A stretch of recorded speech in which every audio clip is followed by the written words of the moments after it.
Alhamdulillah, alhamdulillahilladzi khalaqa as-samawati wal ardh wa ja'ala adh-dhulumati wan nur thumma alladhina kafaru bi rabbihim ya'dilun.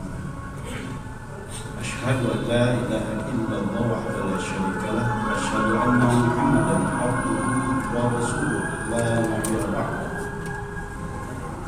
Allahumma salli wa sallim ala Sayyidina Muhammad wa ala ali Muhammad kama sallaita ala Ibrahim wa ala ali Ibrahim fil alamin innaka Hamidum Majid.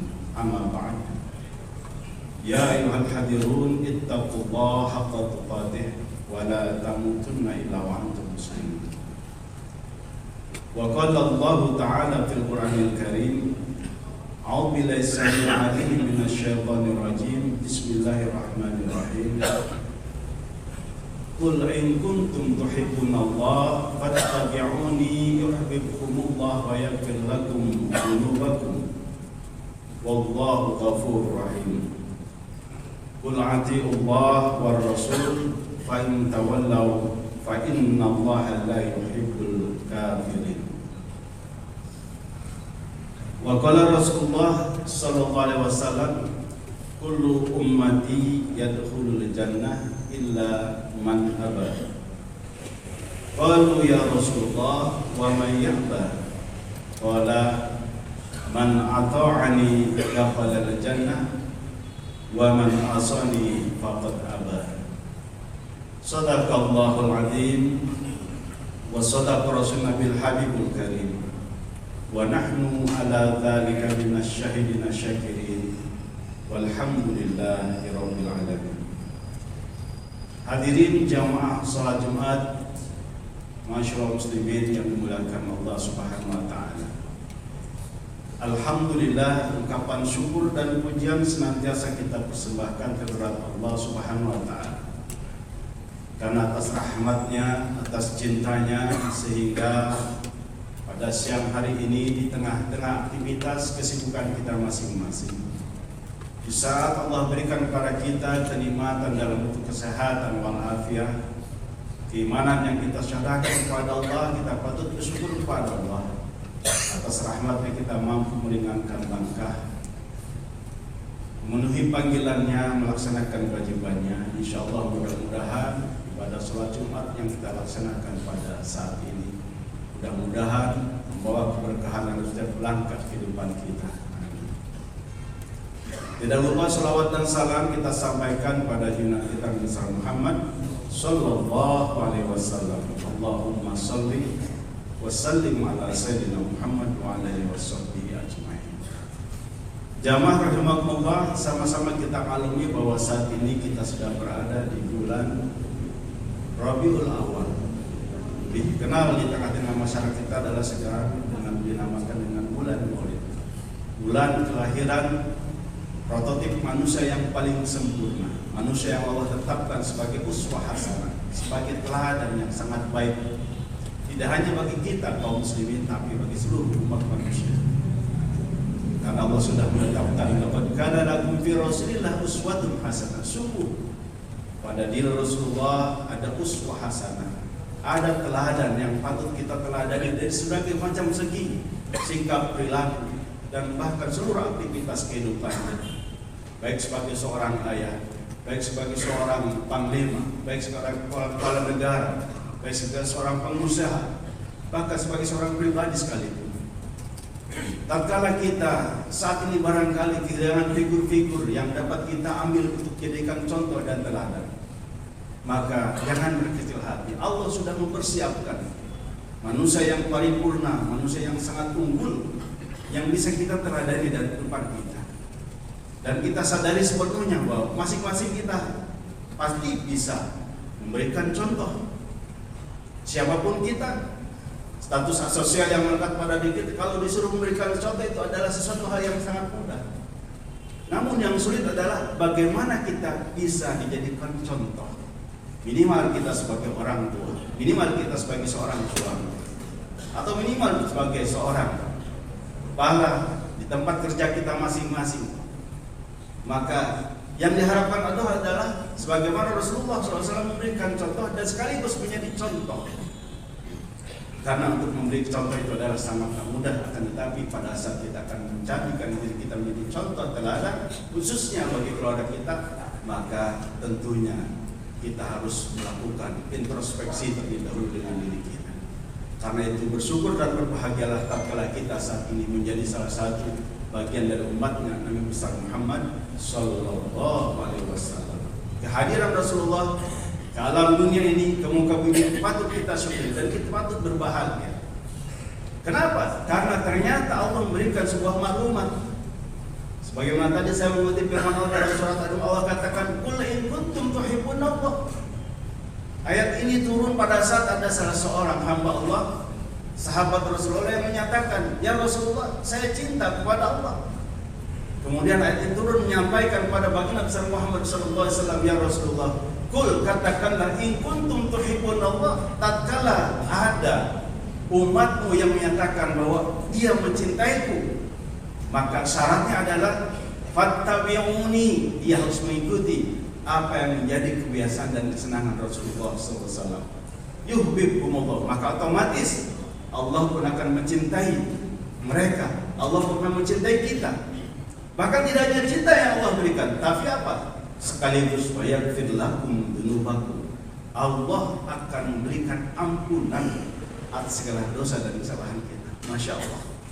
Betapa kita harus berbangga hati. Kita hadir dan kita hidup bukan pada masa Rasulullah, tapi kita begitu sangat yakin, sangat percaya, sangat tulus mencintai baginda besar Muhammad SAW. Berarti kita sebagai manusia yang sangat istimewa di hadapan baginda besar Muhammad SAW. Karena juga Rasulullah pernah ditanya para sahabat, "Ya Rasulullah, siapakah di antara umatmu yang paling istimewa? Apakah kami, para sahabat, apakah para tabi'in?" Tidak. Adalah mereka yang mencintaiku, yang mengimaniku, tapi dia hidup tidak pada masa hidupku.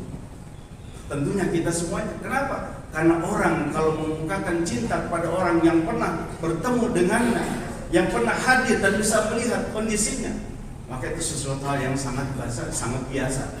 Tapi tatkala kita mencintai seseorang tanpa pernah melihat sosok lahiriahnya, tanpa pernah melihat kebiasaannya secara langsung, tapi tetap kita yakin dan cinta kepadanya karena Allah, maka itulah sesuatu yang sangat luar biasa. Karena itu harus ada bukti buat kita untuk membuktikan bahwa kita cinta kepada Allah dan juga cinta pada baginda Muhammad SAW. Apalagi Rasulullah memberikan jaminan. Kata Rasulullah, "Kullu ummati la yadkhulul jannah, kullu ummati yadkhulul jannah," bahwa setiap umatku itu akan masuk surga. Illa man aba, kecuali yang enggan. Oh, dengan demikian ada di antara umat Rasulullah yang enggan masuk surga. Dan tentu saja ini dipertanyakan oleh sahabat, "Ya Rasulullah, wa man ya'ba, siapakah mereka yang enggan masuk surga?" Padahal kita semua hampir kalau ditanya mau masuk surga pasti mau. Akan tetapi ternyata Rasulullah menyampaikan informasi bahwa ada orang-orang yang enggan masuk surga. Siapa mereka? Kata Rasulullah, "Waman ata'ani, barang siapa yang taat kepadaku, yadkhulul jannah, maka dia akan menjadi ahli surga, akan masuk surga. Waman asoni, dan barang siapa yang bermaksiat kepadaku, maka tentunya dia akan menjadi ahlun nar, akan masuk menjadi ahli neraka." Mudah-mudahan kita bukan termasuk sosok yang enggan masuk surga karena kita bermaksiat kepada baginda Muhammad SAW. Otomatis maka kita akan bermaksiat kepada Allah Subhanahu wa Ta'ala. Maka ada 3 hal yang menjadi kunci pokok, salah satu bukti kecintaan kita kepada Rasulullah SAW. Ingat bahwa salah satu bukti cinta kita kepada orang lain pasti pada saat kita masing-masing memiliki kesempatan untuk mendapatkan pasangan hidup kita masing-masing, maka apa yang akan kita perbuat? Pasti kita akan mengingat-ingat namanya, kita akan menyebut-nyebut namanya. Maka dari itu bukti cinta kita kepada Rasul, maka perbanyaklah menyebut namanya. Dengan apa? Dengan banyak berselawat kepada baginda Muhammad Sallallahu Alaihi Wasallam. Kenapa? Karena Rasulullah menyampaikan bahwa ada orang yang paling baik dalam dunia ini. Siapakah mereka? Mereka bukan yang sama sekali tidak pernah mau memberi harta ataupun apapun yang diinginkan oleh orang lain, Tapi adalah mereka yang tatkala di dalam satu majlis dia mendengar namaku disebut dengan nama Muhammad, sama sekali dia tidak merespon dengan ucapan sallallahu alaihi wasallam. Itulah orang yang paling bakhil di muka bumi. Alhamdulillah min dzalik. Mudah-mudahan kita termasuk orang-orang yang orang yang enggan. Kenapa? Karena tatkala mendengar nama Rasulullah saja disebutkan, nama Muhammad disebutkan, sama sekali tidak ada refleks untuk langsung menyebut dengan sholawat sallallahu alaihi wasallam, apalagi dalam keseharian. Kenapa? Karena memang sholawat itu pembuka tabir, pembuka hijab dari setiap doa-doa yang kita panjatkan. Jadi setiap kita berdoa, kalau belum diawali dan diakhiri dengan sholawat, maka doa kita akan tertolak. Doa kita akan ngawang-ngawang mudab-dabun baina sama wal ardh. Dia akan menerawang di antara langit dan bumi. Tapi tatkala kita dengan membaca sholawat, maka insya Allah doa kita akan sampai kepada Allah Subhanahu wa Ta'ala. Itulah salah satu bukti kemuliaan Rasulullah Muhammad SAW, manusia paripurna yang memang Allah tetapkan sebagai uswah hasanah, contoh keteladanan yang baik buat kita. Kemudian bukti cinta yang kedua adalah mereka orang-orang yang senantiasa akan mengenang asar-asar beliau, peninggalan-peninggalan beliau.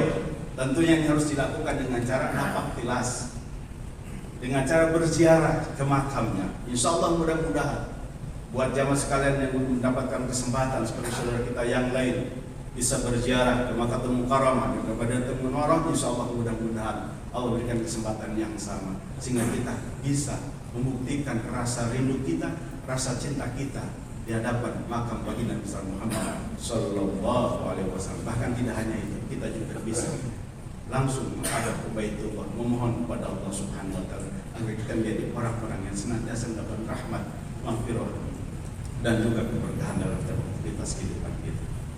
Kemudian yang terakhir, yang ketiga adalah salah satu bukti seseorang cinta kepada orang lain, pasti dia akan suka, akan senang, dan akan meniru kebiasaan-kebiasaan ataupun apapun yang dilakukan oleh seorang yang kita cintai. Demikian pula dengan Rasulullah. Rasulullah seringkali mengabarkan, mengajarkan kepada kita, jangan lupa, jangan merasa bangga dan merasa puas dan melakukan hal-hal yang wajib saja.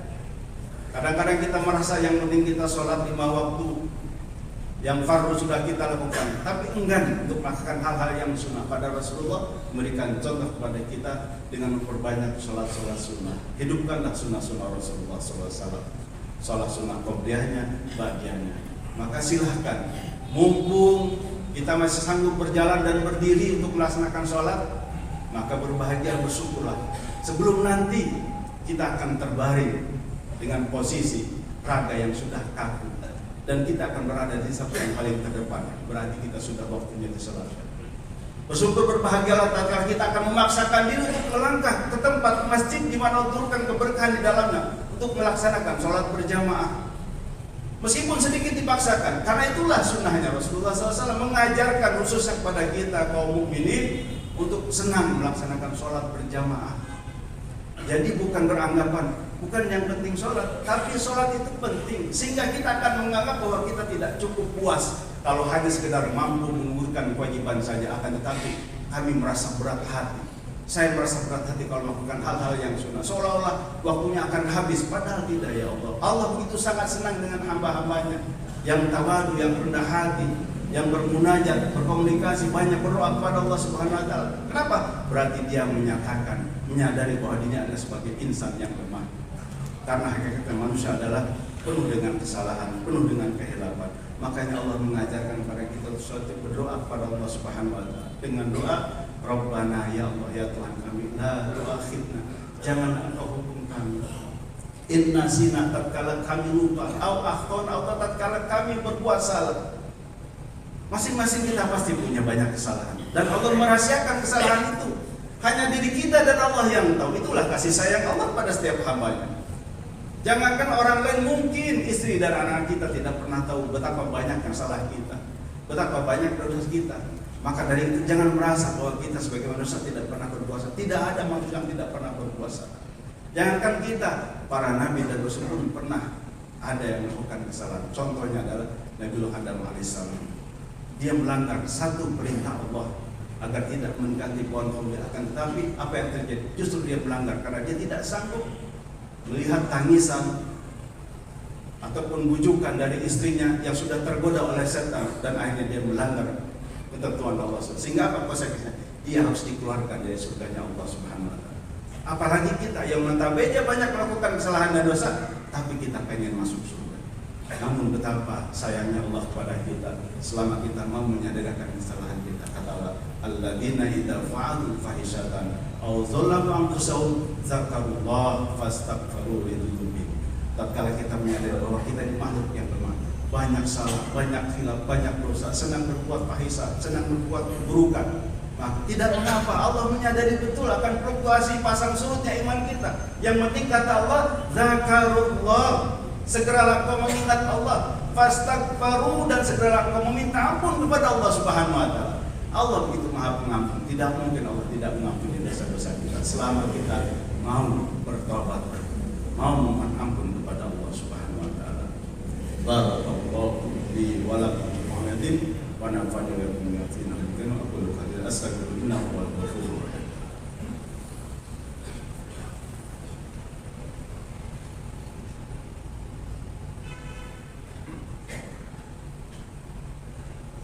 Alhamdulillah, alhamdulillahilladzi an'amna 'alaina bi ni'matil iman wal islam wa ya'lamu ni'am. Asyhadu an la ilaha illallah wa la syarika lah wa asyhadu anna Muhammadan abduhu wa rasuluh la nabiyya ba'da.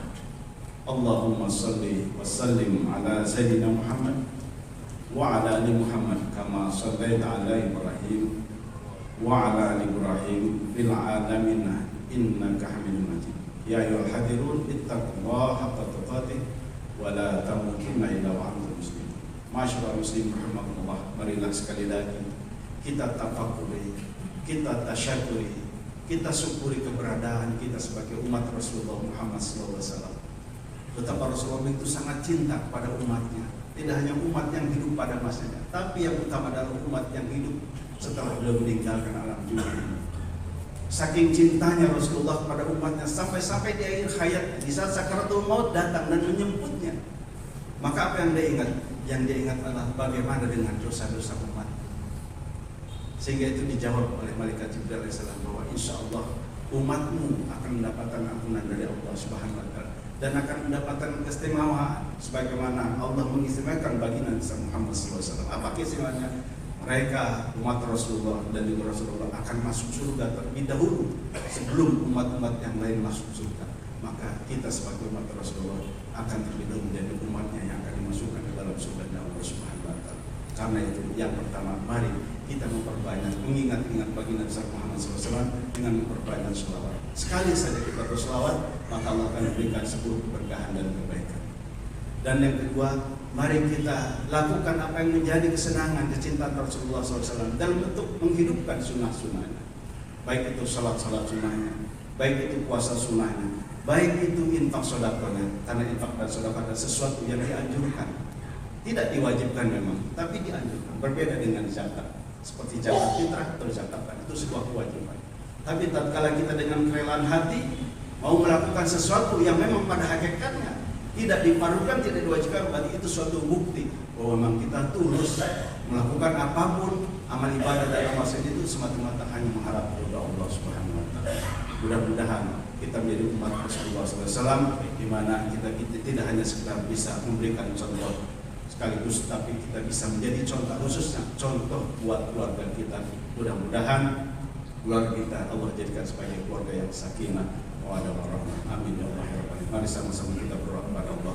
Mudah-mudahan Allah menerima amal ibadah kita, mengampuni segala dosa dan kesalahan kita, dan Allah senantiasa memberikan kekuatan iman yang istimewa pada diri kita masing-masing. Inna Allah malaikatahu yusholluna 'alan nabi ya ayyuhalladzina amanu shollu 'alaihi wa sallimu taslima. Allahumma shalli wa sallim ala sayyidina Muhammad wa ala alihi wa sahbihi ajma'in. Allahumma ighfir lil muslimin wal muslimat wal mu'minin wal mu'minat al-ahya'i minhum wal amwat innaka sami'un qaribun mujibud da'wat ya qadhal hajat. Allahumma ighfir li ummati sayyidina Muhammad. Allahumma arham ummata sayyidina Muhammad. Allahumma astur ummata sayyidina Muhammad. Allahumma astur ummata sayyidina Muhammad. Allahumma aslih ummata sayyidina Muhammad. Allahumma afi ummata sayyidina Muhammad. Allahumma ihfaz ummat sayyidina Muhammad. Allahumma arham ummat sayyidina Muhammad rahmatan 'amatan ya rabbal alamin. Allahumma ighfir li ummat sayyidina Muhammad maghfiratan 'amatan ya rabbal alamin. Allahumma farij an ummat sayyidina Muhammad farajan ajilan ya rabbal alamin rahmatika ya arhamar rahimin. Rabbana atina fid dunya hasanah wa fil akhirati hasanah wa qina adzabannar. Walhamdulillahi rabbil alamin. Ibadallah, innallaha ya'muru bil 'adli wal ihsan wa ita'i dzil qurba wal fahsya'i wal munkari wal baghi ya'idukum la'allakum tadhakkarun. Alla dzikrullahi akbar. Astaghfirullah li wa lakum. Aqimis shalah.